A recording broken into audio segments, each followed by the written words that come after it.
So, hello everybody. I am a bit late. You know how I am about the time. However, we're gonna just talk for a minute. My extraordinary guest, Johnnie Walker, she and I was talking earlier today, and I'm not sure what's going on. I'm not sure. So, my apology. But if you want to have a conversation with me, you can, and we'll just stay on a little while just to see if whatever her circumstances are, if she can call in. She's very dynamic. You're going to love her, and I'm pretty sure you've already heard about her. And oh my goodness. So she is the founder and CEO of NABFEME. And NABFEME is the National Association of Black Female in Entertainment and Music. I'm telling you, she is so amazing. So amazing. So we're going to give her a few minutes. If not, we'll have to reschedule. It happens. It doesn't happen often. But you know what? Magic. She's here. Let me bring her on. There's my Shiro. Hey, darling. Hey there. I was just telling them what NABFEME stands for, and I'm trying not to interrupt my own feed with the voice, my own voice in the background. So, how are you? I know something was going on today. I'm fine. Like I told you, it's weird. I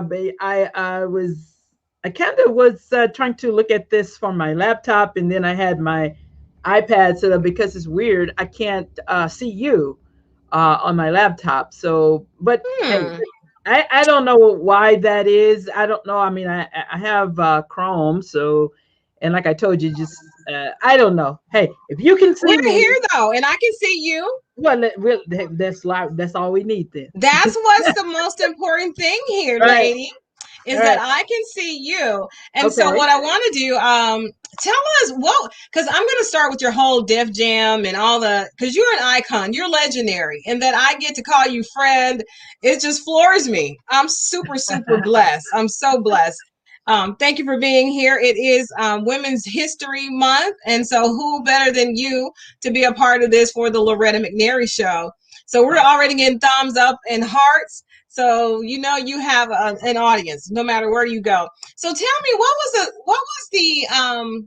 was your inspiration for NABFEME? Tell us about that. Big F frustration. Um, I, you know, I've just always been that person that wanted more. And, when I was in radio, they told me women didn't program. That angered me. But at the same time, there wasn't a lot of female program directors that I knew. So that put me on the path to pursue being a program director. And then when I went into the record industry, there was just so many things that, I always, all the guys, and no disrespect to my brothers because I love them to death, but it just was not a platform for us. We didn't have a voice. Like so many things that affected us as women doing the same work that they were doing, but there was just no conversations about how women dealt with things, and the conversations just weren't there. And the when you would go to the conferences, which we didn't have Facebook and all this technology that we have now, your means of communication was being at the conference, so people saw you. That's where you network. That's how you got your name out there, so to speak, as they say now. So in these particular settings, it was always the guys. It was always the guys. So you just had to kind of stand on the corner, and be kind of feel like you're on the outside looking in, even though you were an instrumental part of the industry. You're an instrumental part of the work that was occurring at the company that you performed at. But still, you're kind of like on the outside looking in because nobody really addressed your issues as being a woman dealing with artists, dealing with personalities, dealing with the various radio stations, or dealing with the music, or dealing with traveling on the road, dealing with your family, just a lot of things that women handle differently. Those conversations just never came up. So, and even when you asked those questions, or even when you talked about it, they looked at you like you got three eyes. So for me, it was like, okay, we can complain about it, we can talk about it, or we can do something about it. So that's when we started NABFEME, to create a place and a space and a platform for us and our voice. And that's how I got Okay, started. so Johnnie, but were you having these problems, or you just felt like other women were having these problems? Because you were like the highest level in your career at Def Jam and DreamWorks. Were you at that level, the first Black woman at this high creme de la creme level in music? Were you still having those same issues? Absolutely. Please look back. How many women was at Def Jam? I But the men mean, should have respected your game when yeah, I mean that's another you brought to the story, but table, respected that. well, I mean, yeah, that's another story, but the bottom line is the frustration that I was feeling, I was not by myself. That's why when I reached out to several of my colleagues to explain to them what I wanted to do, it was pretty easy putting a team together because that I quickly found out that I was not the only frustrated person, and I found out that a lot of my other sisters had things that they wanted to talk about, things they wanted to hear about, things they wanted to see get done. So I wasn't the only one. It's just that I chose to do something about it. It definitely, I was not the only one. Oh wow. And yeah, I mean, I don't use this word phenomenal and awesome lightly. I know that's like the buzzword now. Everybody's awesome and amazing, right? We throw that around. But you truly are, and you're so much deeper than that. You are a legend in the music industry. And it wasn't enough for you to have your superwoman cape on and say, look at me, look what I've done. I've helped all these people. You got in the trenches. You started fighting a fight for women who didn't even know how to fight or had the nerve or the fear, they have fear, and so they weren't fighting for themselves. So you did NABFEME. So let's kind of tell people why I'm talking about you were at the top level in Black music, because you're a Well, dreamer, but you well, also started in country music. Talk about an oxymoron back in the day. Because oh I'm a country yeah. music fanatic. I told you that I love country music. So tell me the transition and tell me, because I want people to understand it wasn't easy for you. You just didn't quit. Yeah, you're right about that. I just didn't quit, but I think for me it was desire coupled with passion, coupled with determination, coupled with tenacity. It was all of those things that I got from my father, who was named Johnny, by the way. I'm named after him. So it's kind of like I got a lot of those things from him. But for me, I'm from Grenada, Mississippi. I'm sure you know where that is. And it's like wanting to be a radio announcer, and everybody like, really? Okay, can you think of something else you want to do? Uh, that's not happening.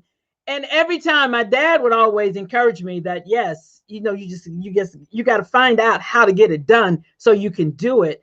And that was one of the things that I did. And then the only opportunity for me to be on the air was at a country radio station. So I went to that station just every time when they would laugh at me, every time they would just point blank look me in my face and tell me no, I still went back. My dad would always say, hey, maybe you didn't give him enough information for him to say yes. So we just go try again. So I just kept going. And I think that they hired me. I think the guy was really tired of me. I think he's tired of me coming down there with those tapes in my hand. But he hired me. And like I said, another long story in terms of how we actually got on the air. But we got on the air. But what was the turning point in my career was I wanted to play Black music. And he would always that was the biggest joke at this station. I was at a country radio station trying to get them to let me play Black music. And it just, again, these are things that's just not going to happen. Not in Grenada, Mississippi at the country radio station are we going to play. Not even Like Charlie Pride. yes, look, that was just one. Right? Oh, I know. That's all we had, right? That's all we had. That's all we had. So I think again, like I said, I just think the general manager at the time just liked my tenacity. I think he just liked the fact that I wouldn't give up. So he came to me one day and said, if you can find me 3 people that are willing to advertise, I'll consider it. So I went out to get those 3 people and I stumbled up on 5. I came back with 5 contracts. He was like, really? And so this is the thing I always love to tell because he said it. He put me on at 10 o'clock at night. He said, I'm going to put you on at 10 o'clock at night. And if they come and burn the station down, well, we will have gotten a full day of sales in and a full day of programming. So we'll be good for a full day because they go, he was like, I'm in Mississippi. So just kind of think Mississippi 70s. And this is what comes out of his mouth. If they come and burn the station down, well, we'll have a full day of sales in. So, but the funny thing, they did not obviously burn the station down. Yeah, we got a couple of ugly phone calls, but we just hung in there. I didn't allow that to deter me. And the thing is, the show came on at 10 o'clock at night. Back then, the radio station signed off at midnight, so it was only going to be on for 2 hours. But the show became so popular. Jim came in and said, hey, we got to move this down to 8 o'clock because he was getting so many sales. The advertising was so high. I would complain. I said, we're about to be more commercials and less music, man. We playing all these commercials. I don't have time to play any music. So he moved down to 8 o'clock. And like I said, it just got so popular. Before I left that station, the show was on at 6 o'clock in the evening. So we were coming on at 6 o'clock to midnight on a country radio station playing Black music. Wow. So I love hearing that story. Yeah, I absolutely love that story. So we've had a lot of ladies saying, love Johnnie Walker. Johnny is a mover and a shaker. Johnny is more than a mover and a shaker. And I get what Juanita Daniels is saying, but this lady, she's taking that to a whole nother level. And then to Wanda Williams, nothing like country music. And Pam Chapman, she's a Mississippi Delta girl too. So she's saying, hey, Mississippi Delta girl. You know, Pam has her own TV network online streaming. So we got some heavy hitters that are watching you. Well, they saw that Johnnie Walker was coming on and they had to come in and see this because they're probably saying, how did Loretta...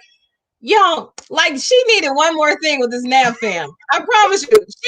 This is how I think I met you when you were the commissioner of the music, Memphis Means Music, and you were putting on these phenomenal shows at the Hard Rock Cafe downtown Memphis. Yeah. As if that wasn't enough.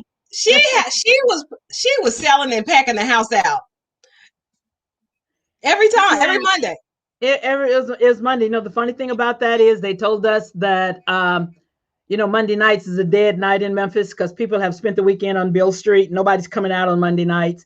And it's a waste of time. And really, the first time that we did it, it was like 3 people in there, and I was one of the 3. But, the thing is that the management at the Hard Rock, they hung in there with us. And we stuck there, and I would say to them, the thing about it is real easy to give up. And that it don't take a lot of work to give up. Not at all. Yeah, we just gotta hang in there. So, and that's what we did, and turned it into probably the most. It turned out to be the highest revenue generating Monday night in the entire Hard Rock chain. Nobody had a hot Monday night but us. Oh my goodness. Yeah. So let me tell you, I can see why, because, I'm not really a nighttime, although I'm in entertainment, right? I do this show and I'm everywhere with it, but I'm not really a nighttime person, but I had to, as many Mondays as I could, because you got my cousins on, the Pruitt brothers, I think my uncle and my aunt's song, and then Overton's high school song, and my son Jacob was singing with that. Yep. And you had just some amazing talent. People that if I had a record company like a DreamWorks or a Def Jam, I would immediately sign a lot of those people. They were just that high level of talent. How did you do it? And you didn't really have a big team either. No, we didn't. But the thing that was frustrating for me that the powers that be at Memphis did not get, because so many people just said it was a very popular talent show. That would make me so angry. But because of the position that I was in, I couldn't respond the way that I wanted to respond. It was not a popular talent show. What we were trying to accomplish was to create the environment and create the movement around the artists in Memphis and the music in Memphis to attract those people that they wanted. I knew what they wanted. They wanted somebody from Sony to come and see what we had. They wanted somebody from Def Jam or Universal or DreamWorks to come and see what was here. But we had to create something that made it desirable. We had to create something that would generate that interest. And that's what we were trying to accomplish with the Hard Rock. I was not going to invite them to an empty house. We had to build that house. And just so with a lot of people not looking at it like that, It was like, we don't need a talent show. We need a record label here. Okay, why would a record label come here? You got to give them something. You have to build the foundation. You can't build a roof and you don't have a foundation. But that was a huge challenge for me. So how we were able to get the talent, like you just said, the talent is here. There's no lack of talent in Memphis. You got gospel, you got R&B, you got country, you got bluegrass, you got Americana. There's so many variations of talent and country music and jazz. So let me leave jazz out. So much here that we tried to encapsulate it so that we could make that phone call. That was the one dream that I had that I did not get to accomplish. I wanted to make that phone call. I wanted to say, hey, you have got to see what we're doing in Memphis. You know, I respect all of the things that have happened in the past, from Elvis to, I had huge respect for that. Elvis, everything that Isaac Hayes did, everything that everybody has done. I had a huge amount of respect for that. However, in my head, the mission was to respect what this city did yesterday, create a foundation for today that was going to take us into tomorrow. And that's what I was unable to do.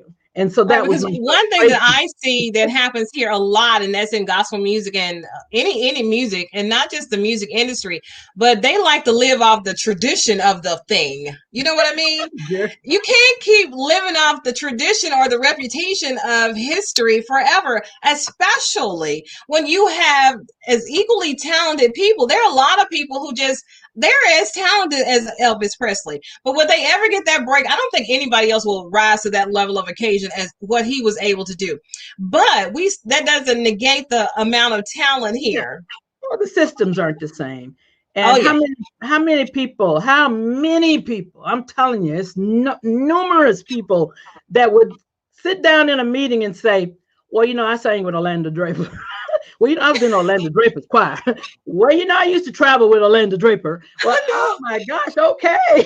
What do you do? What have you done in the last 30 years, though? Can you tell me that? I can't take anything away from that, but we got to move forward. And Johnnie, you've gotten a lot of top awards as well. And to me, you've not gotten nearly as many as you deserve. And then yet you sit back and you continue to love this city, fight for this city, put us all over the map, because you have NABFEME is now an international global organization. Yeah. And I want women to understand it's about collectively supporting each other. You don't have to be in music or film or entertainment, because usually whatever another industry does, it touches entertainment and music. Like some people in the membership, I know you have some dynamic women all over the country and the world who are in this NABFEME, but you also have supporting industries in that too. Can you tell people that they don't have to be in music and entertainment? We want that, but you can be a part of this. Listen, music and entertainment is the foundation. That's the background of my career. Then when we started it, that's where we were. But let's be realistic with one another. Loretta, I can't see you, but I know you're beautiful. I know you are. So listen, you need a stylist. You need somebody to make sure the colors are right. You need someone to make sure the makeup is right. You need your dentist to make sure your teeth look nice, beautiful, white, pearly white, clean. You need a place to live. You need a real estate agent. You need a financial advisor. I can go on and on with the myriad of career opportunities that impact the music and entertainment industry. Everybody doesn't have to be in front of the mic. Everybody doesn't have to drill the ball. Everybody doesn't have to be in front of the camera. There are so many other career opportunities behind the camera, or those opportunities that interact with people that are on the camera. And so that's why we talk to a lot of people. A real quick story. We had a lady came to a meeting we had one night, and she was like, well, I really like what you guys are doing. I really would like to be involved, but I'm not in the music industry, so I don't know if I fit. And so I asked her, I said, what do you do? She said, I repair bad credit. I said, put her on the front row. Put her on the front row. We all need her. Can you help us change our credit score? Then please sit on the front row. Now, we're open to everybody. And to men, there are some incredible men that are part of this Oh, organization. yes. Yeah, Yes. I've we seen all, many times men come to the meetings and they are so supportive and they help you move that needle. Okay, so that's NABFEME. And what's the website so people can go and join right now? Go and join. Say you saw her on the show and you join it right now. And then I got to tell you about some more super awesome and amazing things she's doing with okay, the Women Who Jam. real quick, it's nabfem.org, NABFEME. See there in my background there, .org. Click membership. We need you. You help to amplify our voices wherever you are, whatever you're doing. At the end of the day, we are one. At the end of the day, we're like-minded women who work together to achieve a common goal. And that's empowerment, inspiration, and education for us all. Whatever it is that you're going through, I'm sure there's another sister in our group that has gone through the same thing and can help you. So let's just come together, support each other. I don't need your light and you don't need mine. But what if we put our light together? Oh my Oh, it's gonna be a big goodness. spotlight. Right. So we just We'd have ask to you to all come on wear board and give us a try. sunglasses. Yeah, Yeah. Yeah. just give us a try. Yeah. And I promise you, you will get out of it more than you put in, even if you were putting in your talents and your skills and your treasures into this organization. I've been a member off and on for several years. I'm a current member. And just to be a part of such camaraderie around women who really want to uplift each other, because the tide lifts all boats.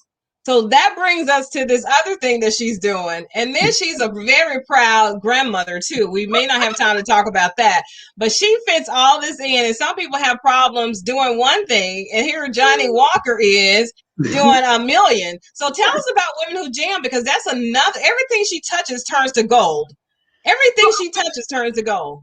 We call it it's like a groundbreaking platform for women, women entertainers, so to speak, because we don't stop at singers. It's singers, it's musicians, it's comedians, it's MCs, hosts, or whatever. It's just creating that entertainment or stage, so to speak, for women. And the beauty of it is we used to travel, we used to do shows all around. Unfortunately, COVID put a halt to that. But we've been doing quite a few shows online. So we've been doing the virtual shows just like everybody else. And, recently we were contacted by the Democratic National Committee to do a celebratory show for the new White House, celebrating Mr. Biden and Miss Harris. And we were able to put that show together. We put it together out of Philadelphia, created an amazing show and did it online. So Women Who Jam is that platform for female talent. And and it's a lot out there. It's amazing when you don't think people are watching you, but you are. I mean, clearly Democratic National Committee could have called anybody, but they called us and they wanted one of our shows. They wanted African-American women, and they were looking for women, obviously, that could sing and that really do a show. And we were able to put that together for them and did a really, really nice presentation. Got some really serious accolades that several of them are calling us like for things that they want to do, and they want to use Women Who Jam to get it done. And so we're like, yes, yes, yes, yes, yes. Now what y'all really need to do is contain this virus, and then we can get more done. They're working on it. They're making strides. I think we're closer than we've been in over a year. So I also want to tell people that so she does the Women Who Jam. She does NABFEME. She travels extensively, and she is not one of those people who names drops. She could easily do it and just blow us all out of the water. I mean, some of her friends are like Sissy Houston and just all these amazing women. She's also interviewing. So she does everything. I don't think she ever sleeps. I really don't think she ever goes to sleep, because she's always making it happen. What really drives you, Johnnie? That's my question. What really do we only have a couple of minutes? What drives Johnnie Walker? Let me tell you quickly. I guess maybe success drives me. Winning drives me, and being capable. Just last week, we got a phone call from Berkeley College saying we're getting ready to do a series of music seminars, and it's called Music Around the World. And we need 2 people in the music business from Africa. We need them by Friday. I said, really? But here's the cool thing. We're able to get on our WhatsApp and hit some folks that we know are really good. We got an attorney. We got a musician. we got the guy that's heads up I think it's called Africa, something like that. He does it's the Africa Academy. That's what it is, and he does a lot of teaching. So we were able to put those people together and funnel them to Berkeley College. So we're like that resource, and they're like, "Whoa, how was you able to get 3 people from Africa in about 3 days?" And they all said yes.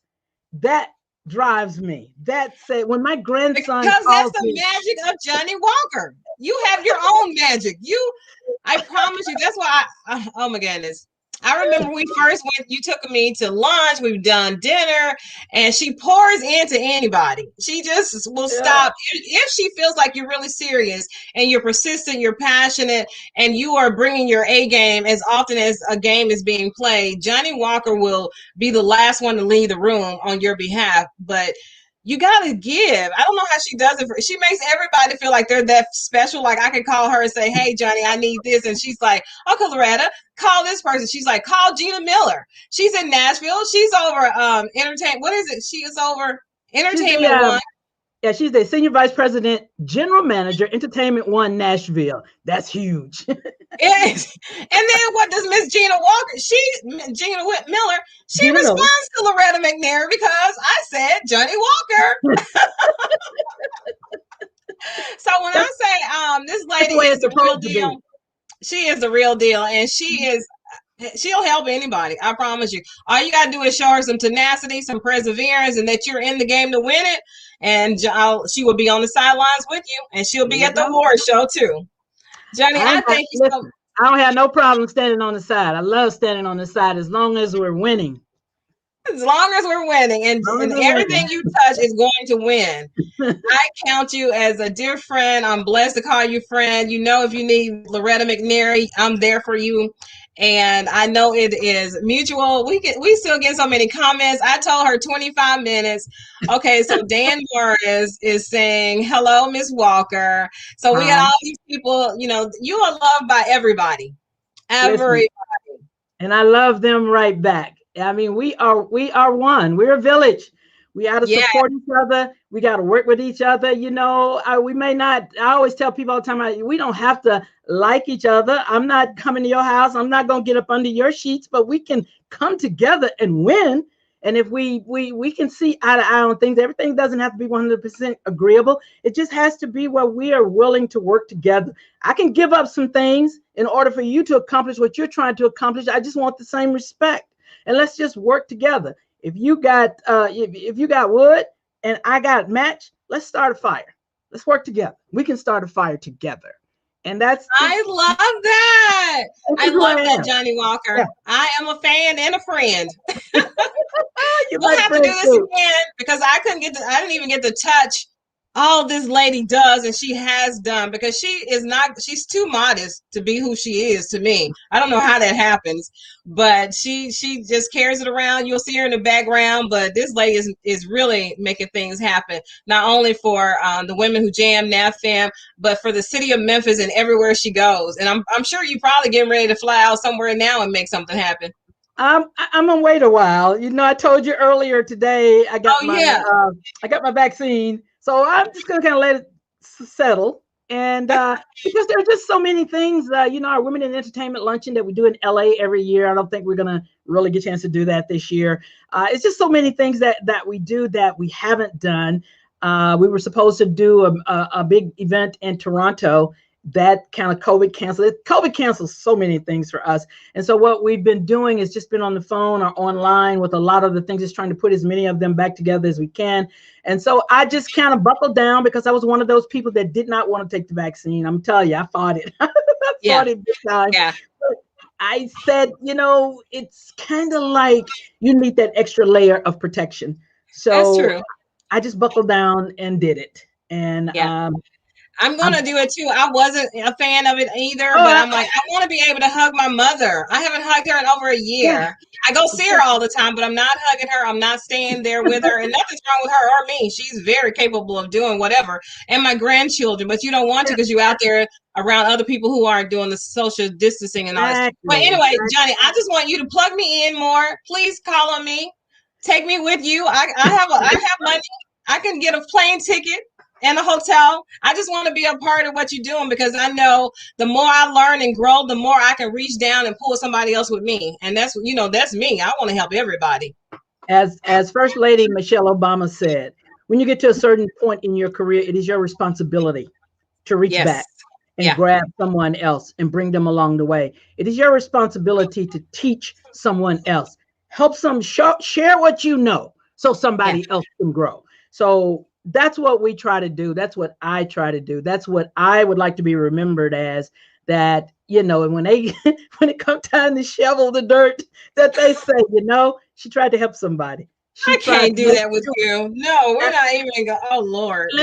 listen, that's life, man. That's I life. know it. And, I and, know and it. I just want, my grandson is like the pinnacle of my life. And he's always, every time I'm talking, and he'll always say, "Oh, I got to write that down.